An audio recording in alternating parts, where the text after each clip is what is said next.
Bacaan firman Tuhan yang kemudian kita baca dalam kitab Injil Markus pasal 10 pada bagian ayatnya yang ke-35 hingga ayatnya yang ke-45. Kita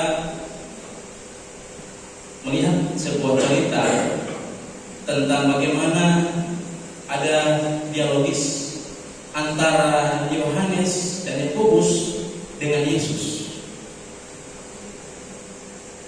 Ketika kemudian Yohanes dan Yakobus memilih untuk mendekati Yesus dan mengajukan sebuah pertanyaan yang bagi mereka itu sangat penting. Pertanyaan yang penting itu adalah, kemudian kalau kita membaca pada ayatnya yang ke-36, Yesus pun menjawab mereka, apa yang kamu kehendaki ku berbuat bagimu? Karena pertanyaan mereka adalah, Guru, kami ingin engkau melakukan apapun yang kami minta.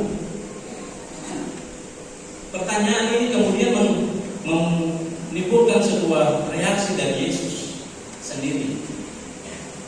Dan ketika mereka mengutarakan apa yang menjadi pertanyaan mereka, apa yang menjadi permintaan mereka, permintaan mereka adalah tentang bagaimana posisi mereka. Apakah kemudian kelak mereka akan menjadi bagian orang yang duduk di sebelah kanan dan di sebelah kiri Yesus? Kita memaknai gambaran dari pertanyaan atau permintaan dari Yakobus dan Yohanes ini adalah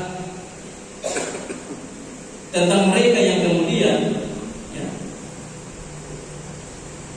mengharapkan sesuatu, mengharapkan sebuah kehormatan, mengharapkan sebuah kemuliaan karena posisi duduk di sebelah kanan atau kiri Yesus itu adalah sebuah posisi yang menurut mereka, bagi mereka itu adalah posisi yang penting. Dan karena itu Yesus pun kemudian menjawab mereka dengan jawaban yang sebetulnya luar dari ekspektasi mereka, luar dari harapan mereka. Sebab dalam pandangan Yakobus dan Yohanes, ketika mereka melakukan pelayanan, mereka mendampingi Yesus, mereka hadir sebagai murid Yesus, maka ada sebuah pengakuan yang harus mereka terima. Maka ada sebuah apresiasi yang kemudian harus mereka dapatkan. Tetapi jawaban Yesus ternyata di luar dari apa yang mereka pikirkan.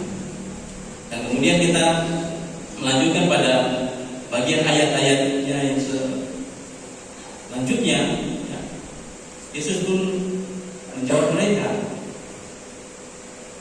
apakah kemudian kau mau minum cawan seperti yang Yesus minum, atau tuntunan baptisan sama seperti yang Yesus terima?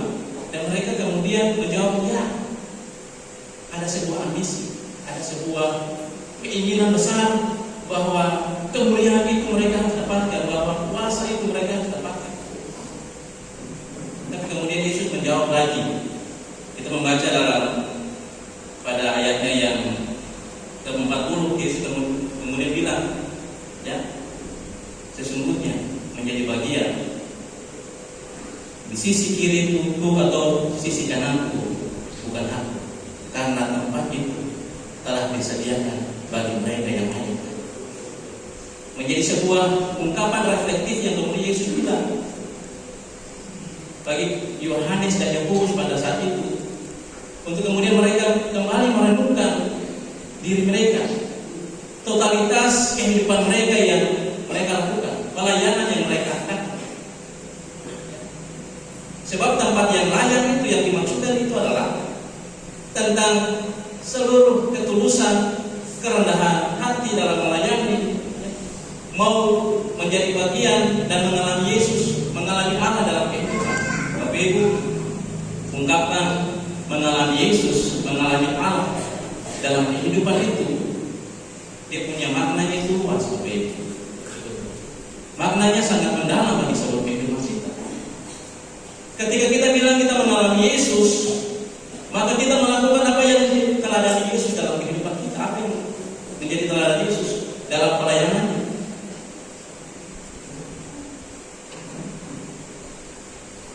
Yesus mau berkorban. Yesus benar-benar menunjukkan ketulusan. Yesus benar-benar menunjukkan cintanya kepada setiap orang yang dia layani. Yesus benar-benar menunjukkan empatinya. Yesus benar-benar menunjukkan kasihnya yang menyentuh seluruh kehidupan kita, menyentuh hati kita. Dan itulah yang kemudian harus dikatakan. Ketika kita bilang kita mengalami Yesus, kita mengalami Allah. Mengalami Allah yang mencintai kita, mengalami Allah yang menderita, mengalami Allah yang dengan totalitas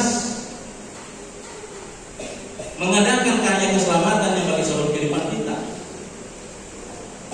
Kalau ketong dalam titik pertanyaan ini, pertanyaan reflektif ini, ketong akan bertanya sebagai para pelayan.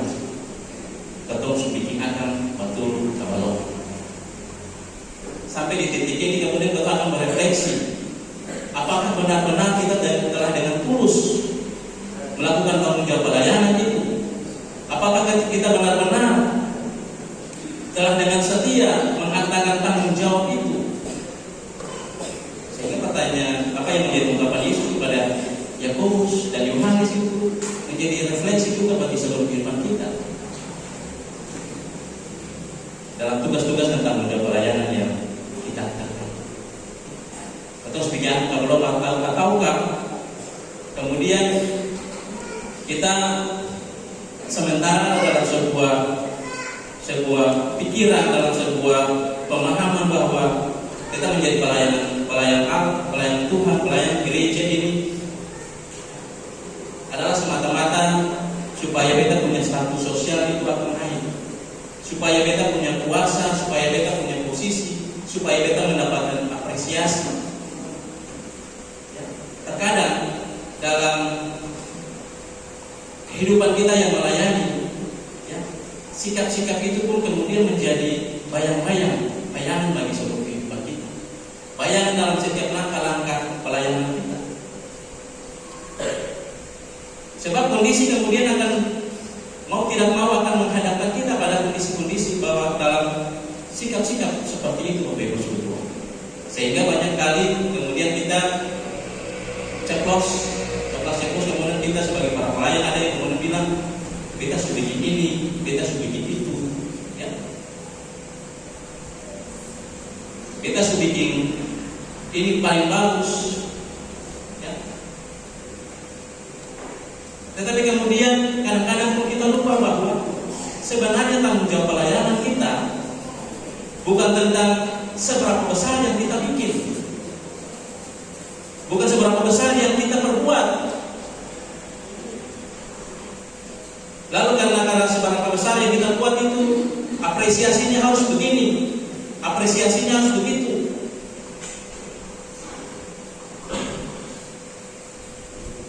Tetapi soal kita benar-benar melakukan tanggung jawab pelayanan itu dengan hati. Mother Teresa bilang, ya, dalam hal melayani bukan seberapa besar kita telah melakukan, bukan seberapa berhasil kita telah mencapainya, tetapi seberapa besar cinta yang kita lakukan, yang kita aktakan dalam pekerjaan, dalam setiap karya kita itu.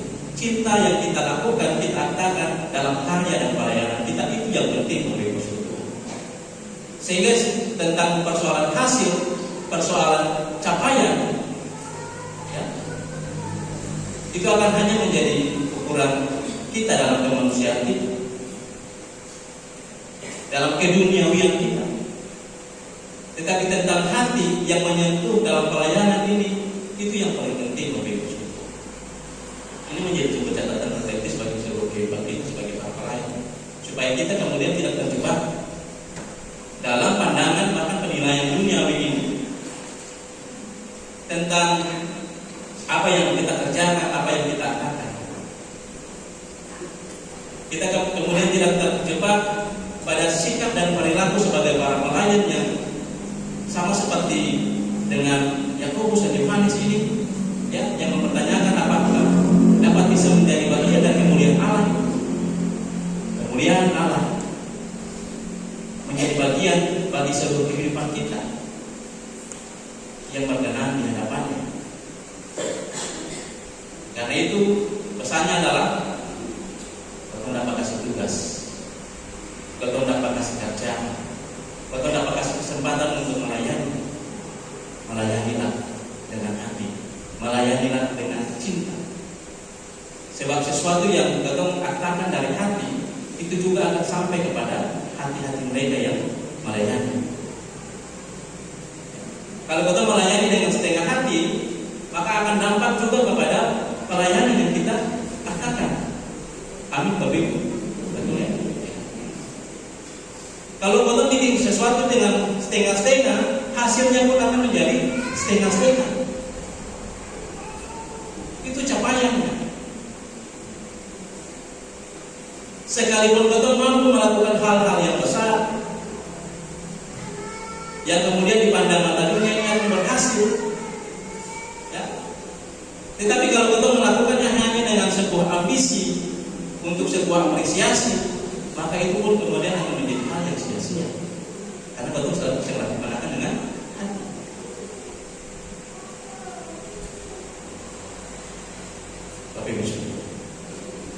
Bapak Ibu sekalian yang diberkati, sesungguhnya pengajaran Yesus ini juga hendak mengajak kita supaya kita benar-benar berakar dan bertumbuh. Berakar dan bertumbuh sebagai para pelayan-pelayan yang benar-benar mengandalkan hikmat Allah dalam seluruh kehidupan tanggung jawab pelayanan. Siapa itu pelayan? Bukan hanya contoh sebagai orang-orang yang menerima tanggung jawab pelayanan sebagai para pelayan khusus, tapi khusus. Sesungguhnya panggilan pelayanan itu juga hadir pada seluruh kehidupan kita. Dalam setiap ruang-ruang kerja kita, dalam ruang-ruang profesi kita terpanggil untuk melayani. Identitas kita sebagai orang Kristen akan menyata di situ. Ketulusan kita untuk melakukan sebuah pekerjaan akan juga berdampak pada sektor-sektor pekerjaan dan pelayanan. Kalau kita jadi guru, melayani dengan hati, maka generasi yang terbentuk dan dibentuk tangan itu akan menjadi generasi yang diberkati. Amin. Kalau kita jadi para pelayan, dari pelayan kesehatan, petugas kesehatan, melayani dengan hati, maka di situ akan ada jiwa-jiwa, ada nyawa-nyawa yang kita selamatkan, dan di situ ada sukacita. Amin. Kalau kita jadi pelayan gereja, kita melayani dengan penuh hati, maka di situ ada jemaat, ada umat yang dikuatkan, ada umat yang merasa diperhatikan, ada umat yang merasakan betul punya empati dengan sungguh. Dan sekali lagi, bukan tentang apa yang besar yang kita lakukan, tetapi tentang kebesaran Allah, tentang kemuliaan Allah yang kita nyatakan lewat setiap kerja dan tanggung jawab pelayanan. Bapak Ibu Tuhan, marilah kita menjalani panggilan ini dengan setia. Kita bertumbuh, kita berakar dalam pelayanan ini. Kita percaya Allah menyediakan yang terbaik dalam setiap kehidupan kita, masa depan kita, anak-anak cucu dan kehidupan generasi yang terlahir daripada